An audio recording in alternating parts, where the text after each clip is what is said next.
This is my very first video, and today I wanted to talk to you about something that's really important and something that's extremely prominent in today's society. Menstrual myths. Myths about menstruation and the female body are crazy rampant, and I wanted to help debunk some of those myths because it's a really important topic and it affects literally half of the population on the planet. So the first myth that I want to talk to you about is women are fertile every day. This is totally not true. It's just not true, y'all. Yes, you should always use a condom anytime you have sex to keep yourself protected from sexually transmitted infections and HIV, but it's simply not possible for a woman to get pregnant every single day of the menstrual cycle. That's just not how the female body works. There's really only a window of about 8 to 10 days around ovulation that a pregnancy is even possible. So does that mean that you can just run around having sex all the time and never have to worry about getting pregnant? Oh, hell no. It takes a certain amount of training to figure out when those 8 to 10 fertile days actually occur, but the idea that women can get pregnant at any point during the menstrual cycle is simply not true. Myth number 2. Women ovulate 14 days after menstruation begins. Again, big old no. The day of ovulation is directly affected by the hormone levels in each individual woman, and those hormone levels increase just before ovulation, and they have to reach a certain threshold in order to trigger ovulation. The production of those hormones is very sensitive to both physical and emotional stresses, so things like illness, lack of sleep, heavy exercise, traveling can all have an effect on ovulation, and they can all delay ovulation.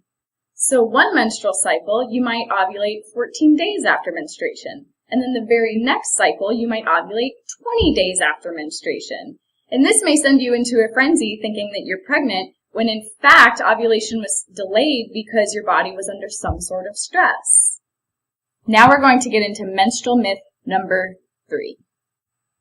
Normal menstrual cycles are 28 days. This is definitely not true.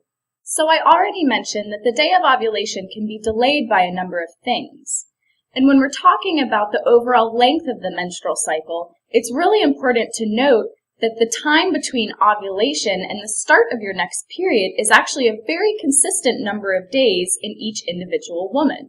The days between ovulation and the start of your next period is called the luteal phase. And what this means for the overall length of your cycle is that even during cycles when ovulation is delayed by several days, the length of the luteal phase is going to be very consistent.